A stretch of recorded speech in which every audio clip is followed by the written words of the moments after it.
ಆಕರ್ಷಿಸುತ್ತದೆ. ಚಟುವಟಿಕೆ. ನಾನು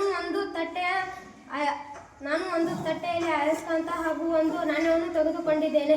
ತಟ್ಟೆಯಲ್ಲಿ ನಾಣ್ಯವನ್ನು ಹಾಕಿದ್ದೇನೆ. ಇದರ ಹಿಂದೆ ಅಯಸ್ಕಾಂತ ಇಟ್ಟು ತಿರುಗಾಡಿಸಲಾಗಿದೆ. ನಾಣ್ಯವು ತಿರುಗಿತು.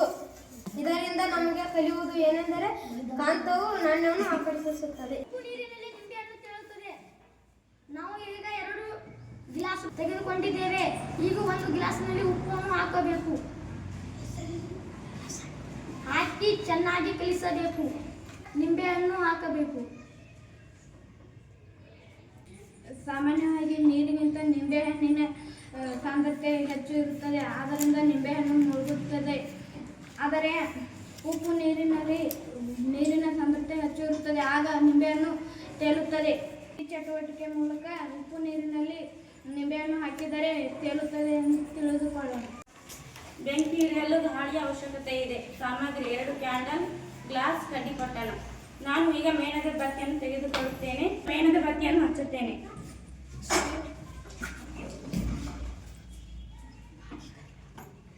ಈಗ ಮೇಣದ ಬತ್ತಿ ಉರಿಯುತ್ತವೆ. ಒಂದು ಮೇಣದ ಬತ್ತಿಯ ಮೇಲೆ ಒಂದು ಗ್ಲಾಸ್ ಅನ್ನು ಮುಚ್ಚುವುದು.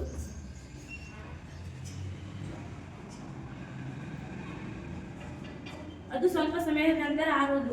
ಇದರಿಂದ ನಮಗೆ ತಿಳಿಯುವುದು ಏನೆಂದರೆ ಬೆಂಕಿ ಉರಿಯಲು ಗಾಳಿ ಅವಶ್ಯಕತೆ ಇದೆ ಎಂಬುದು.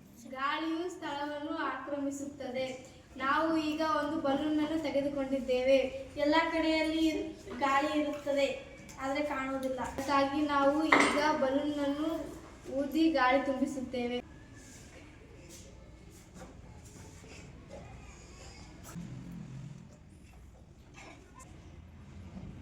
ಬಲೂನ್ ಅನ್ನು ಗಾಳಿಯಿಂದ ದೊಡ್ಡದಾಗಿ ಕಾಣುತ್ತದೆ.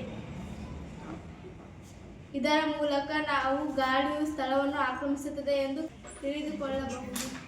ನಾನು ಈಗ ಒಂದು ಗ್ಲಾಸ್ ತೆಗೆದುಕೊಂಡಿದ್ದೇನೆ ಹಾಗೂ ಅರಿಶಿನ ಪುಡಿ, ನಿಂಬೆಹಣ್ಣಿನ ರಸವನ್ನು ತೆಗೆದುಕೊಂಡಿದ್ದೇನೆ. ಈಗ ನಾನು ನೀರಿನಲ್ಲಿ ಅರಿಶಿನ ಪುಡಿ ಹಾಕುತ್ತೇನೆ. ಈಗ ಅದನ್ನು ಕಲಿಸುತ್ತೇನೆ.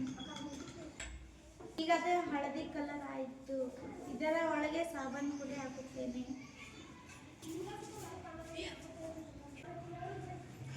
ಈಗ ಅದು ಕೆಂಪಾಯಿತು.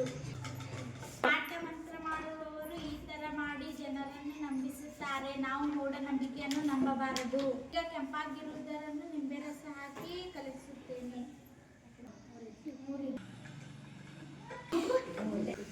ಈಗ ನಾವು ಮರಳಿ ಅರಿಶಿನ ಪುಡಿಯನ್ನು ಪಡೆಯಬಹುದು. ಧನ್ಯವಾದ.